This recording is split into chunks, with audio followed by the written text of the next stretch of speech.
చందమామ కథ. పెళ్లి దొంగ. కాంచనపురం అనే ఊళ్ళో కుచేలయ్య అనే పేదవాడు ఉండేవాడు. ఆయన తాత తండ్రులు మంచి ఆస్తిపరులు.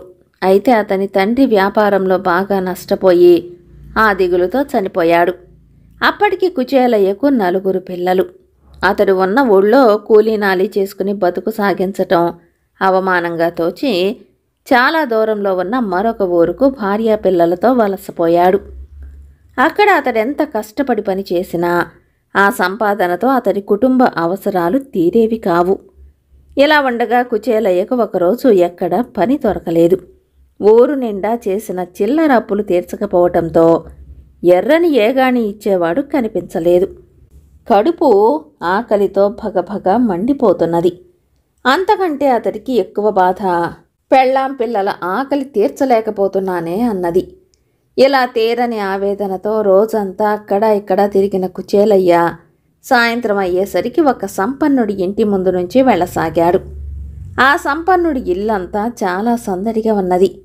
ఒక పందిరి కింద చుట్టూ దడి కట్టి వంటలు చేస్తున్నారు. ఆ వంటల ఘుమఘుమలతో కుచేలయ్యకు ప్రాణం లేచి వచ్చింది. కుచేలయ్య ఆగి వంటలు జరుగుతున్న ప్రదేశాన్ని జాగ్రత్తగా పరిశీలించసాగాడు. అందరూ భోజనాల సందడిలో ఉన్నారు. అతడు ఒకసారి తన మాసిపోయిన పంచె చిరిగిన చొక్కాకేసి చూసుకున్నాడు. ఈ స్థితిలో తను పెళ్లివారితో కలిసి భోజనం చెయ్యలేడు. మరేం చెయ్యాలి? కుచేలయ్య బాగా ఆలోచించి వంట కోసం కట్టిన దడిలోకి సమయం చూసి దూరాడు.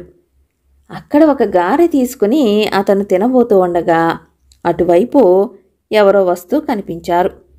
వెంటనే అతడు పక్కన ఉన్న ఒక పెద్ద అండా వెనక్కు చేరి ఒదిగి కూర్చున్నాడు. ఎర్రగా లావుగా ఉన్న ఒక మధ్య వయస్కురాలు వంటశాలలోకి వచ్చింది. ఆమె కాస్త కంగారుగా ఉన్నట్టు కుచేలయ్యకు కనిపించింది. ఇంతలో దడి అవతల నుంచి ఎవరో "గుండమ్మా, వచ్చేటప్పుడు గుత్తి వంకాయ కూర కూడా తీసుకురా" అంటూ కేక వేశారు. "అలాగే అలాగే" అంటూ గుండమ్మ వణుకుతున్న గొంతుతో జవాబిచ్చింది. తర్వాత ఆమె తన దుస్తుల్లో నుంచి ఏదో వస్తువు తీసి అటూ ఇటూ చూసి పులుసు ఉడుకుతున్న పెద్ద అండాకేసి నడిచింది. ఇదంతా చూస్తున్న కుచేలయ్య ఈవిడేదో వంటకాల్లో విషం కలపడం లేదు కదా అనుకున్నాడు. అంతలో అతడి చేతిలో ఉన్న గారె జారి కింద పడింది. గుండమ్మ మరోసారి అన్ని వైపులా చూసి తన గుప్పెట్లో ఉన్న వస్తువును అండాలోకి జారవిడిచింది. ఆ సమయంలో కుచేలయ్య అది 4 పేటల బంగారు గోవర్ధనం గొలుసని గుర్తుపట్టాడు.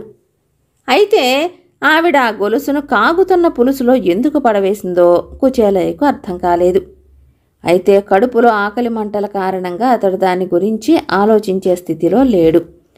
కుచేలయ్య ఒక బుట్టలో నుంచి 2 బూరెలు తీసుకుని నోట్లో పెట్టుకోబోతూ ఉండగా ఎవరో అటుగా వచ్చి కుచేలయ్యను చూసి "దొంగ దొంగ" అంటూ అరిచాడు. మరుక్షణం కుచేలయ్య చేతిలో నుంచి బూరెలు కింద పడినాయి. అతడు లేచి పారిపోదామనుకునేంతలో 4 పనివాళ్లు అక్కడికి వచ్చి కుచేలయ్యను పట్టుకుని తీసుకుపోయి ఇంటి యజమాని ముందు నిలబెట్టారు. వాళ్ళు యజమానితో "అయ్యా, రాత్రి దొంగను పట్టడం మహా సులువు, పగటి దొంగను పట్టడం మాత్రం మహా కష్టమంటారు. అయితేనే మేమెంతో చాకచక్యంగా వలవేసి వీడు బూరెలు దొంగిలిస్తూ ఉండగా పట్టేశాం. పెళ్లి సందడిలో రకరకాల దొంగలు కాచుకుని ఉంటారు. వీడు మహా ప్రమాదమైన దొంగలా ఉన్నాడు" అన్నారు. యజమాని పరిహాసంగా నవ్వి "మీరంతగా చెప్పనవసరం లేదు. వీడు పెళ్లి దొంగ అన్నమాట" అన్నాడు. తనను యజమాని దొంగ అన్నందుకు కుచేలయ్య కోపంతో వణికిపోతూ "అయ్యా, నేను దొంగను కాను. 4 పిల్లలకు తండ్రిగా చేసేందుకు పని లేక ఆకలితో అలమటిస్తున్న ఒక దరిద్రుణ్ణి. నేనీనాటి వరకు ఆకలిని జయించాననుకునేవాడిని.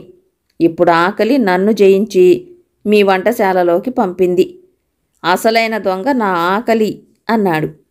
ఇంటి యజమాని కుచేలయ్య కేసి వినోదంగా చూస్తూ "నేరానికి శిక్ష పడవలసిందే కదా. నేరం నువ్వు చేసినా నీ ఆకలి చేసినా ఒకటే" అన్నాడు. తర్వాత ఆయన పనివాళ్లతో "ఇతన్ని నా గదిలోకి తీసుకురండి" అని చెప్పి బయలుదేరాడు. పనివాళ్లు కుచేలయ్యను యజమాని గదిలోకి తీసుకుపోయారు. అక్కడే భోజనాల బల్ల ముందు తను కూర్చుని కుచేలయ్యను ఎదురుగా కూర్చోమని అతడికి పనివాళ్ల చేత రకరకాల వంటకాలతో భోజనం పెట్టించాడు. కళ్ళలో నీళ్లు గిర్రున తిరుగుతూ ఉండగా కుచేలయ్య కడుపు నిండా భోజనం చేశాడు. నీకు భోజనం ఎందుకు పెట్టానో తెలుసా అని అడిగాడు ఇంటి యజమాని. తెలియదన్నట్టు తల అడ్డంగా ఊపాడు కుచేలయ్య. అన్నం పరబ్రహ్మ స్వరూపం అన్నమాట వినే ఉంటావు.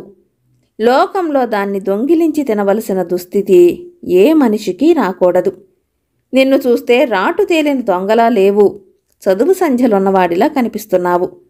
దొంగతనం చేయవలసిన పరిస్థితి నీకెలా కలిగింది అని అడిగాడు ఇంటి యజమాని. అప్పుడు కుచేలయ్య తన తండ్రి వ్యాపారంలో తిరిగి కోలుకోలేనంతగా నష్టపోయి ఆ దిగులుతో చనిపోయిన సంగతి, ఇప్పుడు తన భార్యాపిల్లల్ని పోషించలేక పడుతున్న ఇక్కట్ల గురించి ఇంటి యజమానికి వివరంగా చెప్పాడు.